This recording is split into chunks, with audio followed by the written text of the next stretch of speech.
इसको लेके जाना, इसको एग्रीकल्चर मार्केटिंग कहते हैं। तमाम चीजें फार्म से मार्केट की तरफ लेके जाना, इसको एग्रीकल्चर मार्केटिंग कहते हैं। अब ये बहुत सारे प्रॉब्लम्स फेस करते हैं। अब एग्रीकल्चर मार्केटिंग जो है वो प्रॉब्लम्स फेस करना पड़ते हैं। अब गवर्नमेंट क्या करती है, गवर्नमेंट कोशिश करती है कि वो तमाम प्रॉब्लम्स जो है उनको खत्म करने की कोशिश करे। उसके बाद अब एग्रीकल्चर मार्केटिंग में इंक्लूड कौन कौन सी चीजें, जिसमें सबसे पहले है flow of goods from cultivator to consumer. कि एक कल्टीवेट कर रहा, फॉर एग्जांपल गंदम है, गंदम आप कल्टीवेट कर रहे हैं, फिर वो कंज्यूमर की तरफ जा रही है, कंज्यूमर उसको यूज कर रहा है। उसके बाद है right and timely approach of goods to market and the consumer, then consumer. Market में पहले आप बेचते हैं चीज, वहां से वो स्टैंडर्डाइज होती है, ग्रेडिंग होती है। ये स्टैंडर्डाइज एंड ग्रेडिंग, वो भी मैं भी आपको बताता हूँ क्या चीज स्टैंडर्डाइज एंड ग्रेडिंग होती है, देन फिर कंज्यूमर तक पहुंचती है। अब जो स्टैंडर्डाइज एंड ग्रेडिंग है, स्टैंडर्डाइज का मतलब ये है कि उसमें जो जो लेवल है उसका, उसकी क्वालिटी को देखा जाता है। ग्रेडिंग में आपका ए क्लास, बी क्लास, सी क्लास, वो सारी। स्टैंडर्डाइज जो है, स्टैंडर्डाइज का मतलब कि आपने कौन सी चीज कहाँ पे सेल करनी है, ये इसकी मार्केटिंग में शामिल है। नेक्स्ट करेंगे सर।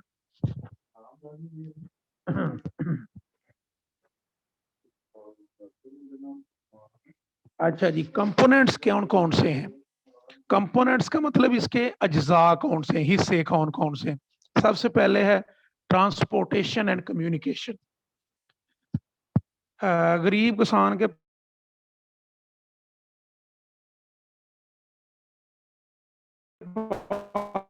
पास ट्रांसपोर्ट की जरूरत होती है, और उसके लिए फिर वो ट्रांसपोर्ट का बंदोबस्त करता है। और कम्युनिकेशन का मतलब कि उसको मार्केट में प्रॉपरली रेट का पता होता है। इसके बाद है प्रोसेसिंग, है कि प्रोसेसिंग उसने करनी है, कि उसको अगर कहीं पे वो लेके जा रहा है, तो वहां पे उसको उसकी ग्रेडिंग की जाती है, उसको फिनिशिंग उसकी की जाती है, फिर उसको स्टोरेज किया जाता है। उसके बाद ये स्टैंडर्डाइजेशन एंड ग्रेडिंग का मैंने बता दिया। फिर होलसेल एंड रिटेलिंग, किसी एक को चाहिए तो वो उसमें रिटेलिंग है, और होलसेल का मतलब बल्क मकदार में, ज्यादा मकदार में चाहिए तो वो वहां पे प्रोवाइड की जाती है। इसके बाद है ये नेक्स्ट करेंगे स्लाइड प्लीज। अच्छा जी, ये अच्छा कंपोनेंट से नेक्स्ट करेंगे। अच्छा, इसके ऑब्जेक्टिव्स अब क्या हैं? एग्रीकल्चर मार्केटिंग के ऑब्जेक्टिव्स क्या हैं? पहला इसका ऑब्जेक्टिव है कि फार्मर का प्रॉफिट इंक्रीज करना, इसका ऑब्जेक्टिव है पहला। ठीक है, देखें एक चीज एक पैदा हो रही है किसी भी शहर से दूर फार्म पे, अगर उसका किसी को पता ही नहीं है तो वो कैसे उसको कोई खरीदेगा? एग्रीकल्चर मार्केटिंग का ये रोल है कि फार्मर का जो प्रॉफिट है वो इंक्रीज करता है, मार्केट इंफॉर्मेशन देता है, प्राइस स्टेबलाइज करता है वो। इसके बाद बेहतरीन और एक्सपोर्टेबल स्टैंडर्ड ऑफ गुड्स जो है ना वो प्रोवाइड करता है। उसके बाद best use of surplus production, के best use of surplus production जो है ये वो प्रोवाइड करता है। नेक्स्ट करेंगे स्लाइड इसकी। अच्छा जी, अब जैसे मैंने एग्रीकल्चर सेक्टर आपको पढ़ाया, अभी मैं आपको जो है वो आहिस्ता आहिस्ता एग्रीकल्चर सेक्टर पढ़ा रहा हूँ, फिर मैंने इसी तरह ही आपको मैंने इंडस्ट्रियल सेक्टर पढ़ाना है। बिल्कुल इसी तरह, उसके भी मसाइल इसी तरह के हैं, उसके भी कंपोनेंट इसी तरह के हैं, उसकी भी मार्केटिंग इसी तरह की है। थोड़ा बहुत फर्क है। अगर आप एग्रीकल्चर जो सेक्टर है ध्यान से पढ़ लेंगे तो फिर आपको प्रोवाइड जो है ये पढ़ना इजी हो जाएगा। ठीक है, अब है इसके बाद जो आपका इसके प्रॉब्लम्स क्या हैं? सबसे सबसे पहला प्रॉब्लम इसका है एब्सेंस ऑफ लेटेस्ट इंफॉर्मेशन। हमारे किसान को लेटेस्ट इंफॉर्मेशन नहीं होती हमारे पास। किसान को पता नहीं होता कि इस दफा क्या प्रोवाइड कर रहा है, क्या मिल रहा है, कितनी कीमत मिल रही है मेरे प्रोडक्ट की। इवन के वो बहुत सारी फसलें जो है वो ऐसे औने पौने बेच के घर आ जाता है। उसकी फसलों, अगर आलू ज्यादा हो गया उसके पास, आलू की काश्त, पोटैटो की काश्त वो कर रहा है, उसके पास ज्यादा हो गई है, तो फिर क्या वो करता है, वो उसको बेचने का फिर उसे गरीब को लाले पड़ जाते हैं। फिर वो बेचने की तरफ जाता है तो वो कहता है जी क्योंकि बहुत ज्यादा आप ले आए, ये साफ नहीं है, इसमें ये मसले हैं, इसमें ये मसले हैं, तो उसको कीमत कम मिलती है। इसके बाद है कॉबवेब फ्लक्चुएशंस। कॉबवेब फ्लक्चुएशन का मतलब ये है कि कोई, कभी मौसम खुशगवार हो जाता है, कभी मौसम कम हो जाता है, गलत हो जाता है, वो सूट नहीं करता उस फसल को। इस तरह के जो मसाइल हैं, कॉबवेब, प्राइस कम हो जाती है, प्राइस ज्यादा हो जाती है, इस तरह के जो इश्यूज हैं इसको फेस करने पड़ते हैं। इसके बाद है non corporation cooperation of media. Media जो है वो नॉन कॉपरेट है, किसान का साथ नहीं देता, वो कहता है पहले पैसे लाएं तो फिर आपकी खबर चलाते हैं। इस तरह के बड़े इश्यूज हैं। इस इम्प्रॉपर इन्वायरमेंट है, इन्वायरमेंट भी, उसको अगर फसल आ भी गई है तो रखने के लिए घर में जगह नहीं होती। जिस साल ज्यादा फसल हो जाए, आधी बाहर खराब हो जाती है, आधी वो हार्वेस्ट करके लाता है घर में, तो नुकसान ही नुकसान है उसके लिए। फिर है फार्मर गरीब है हमारा, टेक्नोलॉजी का इस्तेमाल नहीं कर सकता, ये भी उसको इशू है। इसके बाद है कलेक्शन ऑफ प्रोडक्ट। ये जो फसल उसने अगर लगाई है, जो प्रोडक्ट वो लेके आ रहा है, पोटैटो है, टोमेटो है, इस तरह जो आपका शुगर कैन है, राइस है, वीट है, इस तरह, तो ये कलेक्शन का बड़ा इशू है। अगर वो फसल लगा भी लेता है, उसको मेच्योर भी कर लेता है, हार्वेस्ट भी कर लेता है, तो कलेक्शन के बड़े इश्यूज हैं।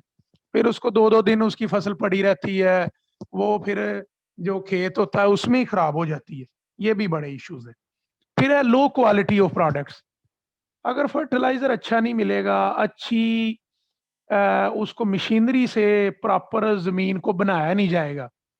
देखें, अगर जमीन को प्रॉपर बनाया ना जाए, प्रॉपर हल ना चलाया जाए, प्रॉपर प्लोइंग उसमें ना की जाए, तो फिर उसकी जो प्रोडक्शन है डेफिनेटली वो कम होगी। अब पानी ना दिया जाए, टाइमली पानी जो है वो टाइमली वाटरिंग ना हो, तो ये भी इश्यूज हैं। फिर है फर्टिलाइजर नहीं मिलता, तो ये भी इश्यूज हैं। ये फिर क्वालिटी कम रह जाती है।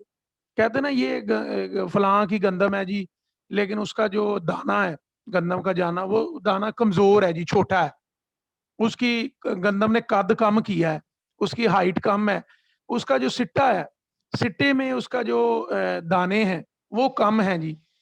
अच्छा, इस ये जो क्वालिटी है ये करती है, उसको अफेक्ट करती है। तो एब्सेंस ऑफ ग्रेडिंग, अब ग्रेडिंग का इशू बहुत। अब देखें, एक बंदा है उसके पास 5 किले जमीन है, अगर उसमें गंदम आ रही है, तो अब वो कहता है बड़ी मुश्किल से पहले घर में लेके आए, अब ग्रेडिंग करना मुश्किल है। एक सेब की पेटी को ग्रेडिंग करना तो आसान है कि आपके पास 4-5 मन जो है सेब पड़े हुए हैं, तो उनको ग्रेडिंग करना इजी है। लेकिन अब गंदम को, चावल को ग्रेडिंग करना मुश्किल है। ये एब्सेंस है, ये मौजूद नहीं है, ये इस तरह की फैसिलिटी मिलनी चाहिए। इसके बाद है स्टोरेज एंड वेयर हाउसेस। ये हमारे पास फैसिलिटीज नहीं है। हमारा फार्मर क्योंकि गरीब है, वो बड़ी मुश्किल से 80% तो छठा सिस्टम पे चल रहे हैं। 2-2 किले जमीन है, किसी का 1 किला जमीन है, उसने 4 कनाल में फसल उगाई हुई है, जो चारा वगैरह, किसी ने बरसन, किसी ने गाचा, किसी ने मकई उगाई हुई है, और बाकी 4 कनाल में उसने गंदम उगाई हुई है। अब वो 4 कनाल में से जो गंदम आ रही है उसकी फैमिली खा रही है, जो वो चारा है वो भैंसों को डाल के उसका दूध वगैरह उनसे ले रहा है और पी रहा है, तो कई बेच रहे हैं। तो बड़ी ना कसम पुरसी का जो है हालत है। किसान हमारा गरीब है, किसान को बूस्ट अप करना। देखें आप, अगर बर्गर शाम को खा रहे हैं, अगर आप ये रोटी खा रहे हैं, अगर आप शाम को सब्जी खा रहे हैं, तो वो कहाँ से आई है? वो आई है फार्म से। फार्म को कौन हैंडल कर रहा है? फार्म को किसान हैंडल कर रहा है, फार्मर हैंडल कर रहा है। देखें, अगर वो आपको फूड प्रोवाइड करने वाला, फूड सिक्योरिटी प्रोवाइड करने वाला खुद अगर गरीब है, तो आपको देखें आपकी फिर फूड सिक्योरिटी के साथ क्या बनेगा। तो यही हमारे मसाइल हैं। गवर्नमेंट बहुत कोशिश कर रही है कि फार्मर को सपोर्ट प्राइस देती है, और बहुत सारे मामलात में हेल्प करती है। ये मैंने अभी आपको ज़री तरक्याती बैंक पढ़ाया। इसमें इसका मकसद ही यही है कि ये लोन प्रोवाइड करती है ताकि फार्मर हमारा बूस्ट अप हो। नेक्स्ट करेंगे जी। इसमें अननेसेसरी मिडलमैन है। अब मिडलमैन देखें, आप ने 100 मन जो है वो गंदम आपने बेचनी है। अब डायरेक्ट एक तो कंपनी को आप बेच नहीं सकते, उसके दरमियान एक मिडलमैन है। मिडलमैन आपसे खरीदता है 1300 रुपए में और आगे बेचता है 1800 रुपए में। वो देखें जो 500 रुपए वो कमा रहा है मिडलमैन जो है, और ये करोड़ों रुपए वो कमाता है। तो अगर मिडलमैन का किरदार कम कर दिया जाए, डायरेक्ट गवर्नमेंट जो है वो किसान से खरीदे, तो ये भी फायदा होगा। बैकवर्ड ट्रांसपोर्ट बैकवर्ड है, ठीक है। उस बैकवर्ड ट्रांसपोर्ट का मतलब है कि अगर किसी के पास कोई ट्रैक्टर ट्राली नहीं है, तो ट्रैक्टर ट्राला या ट्रैक्टर ट्राली या कोई और हार्वेस्टिंग के लिए चीज नहीं है ले जाने के लिए, ट्रांसपोर्टेशन के लिए, तो वो बैलगाड़ी पे लेके जाएगा। जो सलमान दरमियान में वो कहीं पे खराब हो जाएगी तो सामान वहां का वहीं रह जाएगा। ये बैकवर्ड ट्रांसपोर्ट है। डिफेक्टिव वेट एंड मेजर्स, बाद वो कंडे पे जो वजन कंडा है, मेजरमेंट है, जो जो कंडा उस पे लेके जाते हैं, वहां पे क्या होता है, वो 40 मन का आपको 37 मन बताता है। 3 मन तो उधर ही वो फारक कर देता है। तो बाकी वो 37 मन में भी जो ग्रेडिंग करता है कि ये आपकी अच्छी है, ये इस रेट से लेंगे, ये आपकी जो है वो थोड़ी सी कम क्वालिटी की है, ये इस रेट से लेंगे। ये भी बड़े इश्यूज हैं। इलिटरेसी ऑफ फार्मर, फार्मर हमारा मोस्टली गरीब है और पढ़ा लिखा नहीं है, अनपढ़ है। हर फार्मर पढ़ा लिखा नहीं है, तो ये भी बड़े इश्यूज हैं। ये अवेयरनेस क्रिएट करने की जरूरत है। एग्रीकल्चर डिपार्टमेंट जो है हमारी, अल्हम्दुलिल्लाह एग्रीकल्चर यूनिवर्सिटी जो है, इसमें एक्सटेंशन डिपार्टमेंट है, फिर है ये एग्रीकल्चर डिपार्टमेंट है, ये बहुत सारे काम कर रहे हैं। फार्मर को उनके डोर स्टेप पे बहुत सारी अवेयरनेस प्रोवाइड कर रहे हैं। नेक्स्ट करेंगे स्लाइड। अच्छा जी। अब जो इन सारी एग्रीकल्चर मार्केटिंग है, सारी बात है, अब मैंने पहले आपसे सारे प्रॉब्लम्स डिस्कस किए हैं। अब इनको सही करने के लिए भी कोई तरीका होना चाहिए। सही करने का पहला तरीका है कि नई मंडियां बनाई जाए, नई मार्केट बनाई जाए, ठीक है। Establishment of new markets. अब देखें, एक अगर शहर से 100 किलोमीटर या 60 किलोमीटर या 40 किलोमीटर के दूर एक फार्मर एक गंदम बना रहा है, उगा रहा है, तो वो 100 किलोमीटर देखें उसको ट्रांसपोर्टेशन कॉस्ट कितनी पड़ेगी। ये ट्रांसपोर्टेशन कॉस्ट कम करने के लिए उसके करीब तरीन कोई ऐसा एरिया बनाया जाए, करीब तरीन जो उस इलाके को जो है वो कवर करे, वहां पे न्यू मार्केट्स हमें बनानी चाहिए। उसके बाद है स्टैंडर्डाइजेशन ऑफ प्रोडक्ट्स। प्रोडक्ट को उधर ही स्टैंडर्डाइज करे, वो खुद ही स्टैंडर्डाइज करे, वो ये भी उसको फैसिलिटीज होनी चाहिए। मार्केट इंफॉर्मेशन उसको मुकम्मल होनी चाहिए। उसके बाद है बेटर कम्युनिकेशन एंड ट्रांसपोर्टेशन, वो मैंने आपको पहले बताया। इलिटरेसी खत्म करनी चाहिए। कोऑपरेटिव मार्केटिंग सोसाइटीज बनानी चाहिए, ठीक है, प्रॉपर उनको जाके गाइड करे। उसके बाद एग्रीकल्चर एजुकेशन लोगों को मिलनी चाहिए। उसके बाद स्टैंडर्ड वेट्स एंड मेजर्स, कि जो उसके वजन करना है, जो उसके प्रोडक्ट का किसने वेट करना है, वो एक स्टैंडर्ड हो कि ये बिल्कुल करेक्ट हो, वो वेट करके लेके आए। क्रेडिट फैसिलिटीज, लोन उसको प्रोवाइड करना चाहिए। स्टोरेज फैसिलिटीज देनी चाहिए। ये मेजर्स हैं ये एग्रीकल्चर मार्केटिंग को इम्प्रूव करने के लिए। नेक्स्ट स्लाइड करेंगे। अब है ये जो मेजर्स गवर्नमेंट लेती है, गवर्नमेंट ने कौन सी मेजर्स ली हैं एग्रीकल्चर मार्केटिंग को इम्प्रूव करने के लिए। सबसे पहले उसने मार्केट कमेटी बनाई है। अब मार्केट कमेटी क्या करती है, डिफरेंट गला मंडीज में जाती है, प्रोडक्ट की ये इंफॉर्मेशन लेती है, प्रोडक्ट की स्टैंडर्डाइजेशन करती है, प्रोडक्ट की ग्रेडिंग करती है, और फिर किसान को प्रॉपर, अगर वो ईमानदार हों तो प्रॉपर इंफॉर्मेशन देती है, प्रॉपर प्राइस देती है। नेक्स्ट करेंगे, सॉरी। इसके बाद है पास्को। पास्को क्या है, ये Pakistan agriculture storage and services corporation. ये बहुत बड़ा अदारा है हमारा पाकिस्तान का, जो गंदम को स्टोर करता है, गंदम खरीदता है, फिर गंदम को स्टोर करता है, और जो अगर शॉर्टेज खुदा ना खास्ता मुल्क में हो जाए तो लोगों को प्रोवाइड करता है। उसके बाद AMSL agriculture marketing and storage limited, ये 1981 में ये बनाया गया, ठीक है। उसके बाद एग्जैक्ट वेट सिस्टम उन्होंने गवर्नमेंट ने अनाउंस किया हुआ है। प्राइस सपोर्ट पॉलिसी है। प्राइस सपोर्ट पॉलिसी ये है कि गवर्नमेंट जो आपका किसान है उसको डोर स्टेप पे 1350 रुपया, 1450 रुपया, 1550 रुपया, 1600 रुपया पर प्राइस जो है वो गवर्नमेंट अनाउंस करती है कि इतने पे मिलेगी गंदम, हम आपसे खरीदेंगे, कहीं पे बेचनी है इस प्राइस पे खरीद लेंगे। कंस्ट्रक्शन ऑफ वेयर हाउसेज बहुत सारे बनाए हुए हैं। अगर आप स्टेशन के करीब जाएं फैसलाबाद में, तो वहां पे बहुत सा बड़ा वेयर हाउसेस का पास्को का बना हुआ है, फूड्स जो डिपार्टमेंट है, ग्रेडिंग सेंटर्स बनाए हुए हैं। ये मेजर्स गवर्नमेंट ने ली हुई है। नेक्स्ट स्लाइड करें जरा। हाँ, ये कंक्लूजन क्या है?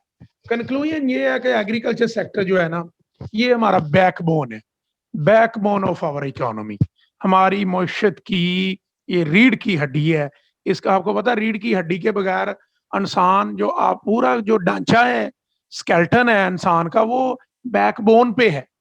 वो बैकबोन उसको सारी को उसने मजबूत किया हुआ है।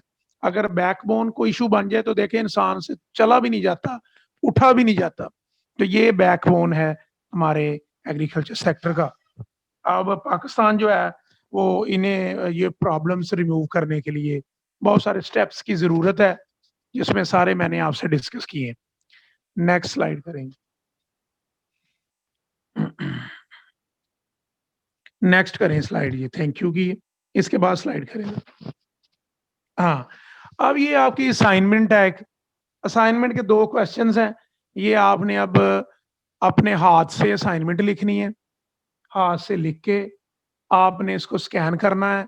स्कैन करके फिर आपने मुझे व्हाट्सएप पे भेजनी है ये असाइनमेंट।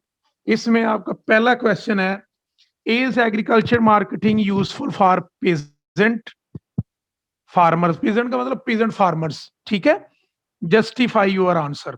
आपने फिर जस्टिफाई भी करना है कि अगर वो यूजफुल है तो क्यों है, ठीक है। नंबर 2 क्वेश्चन है, what steps government should take to increase agriculture credit facilities?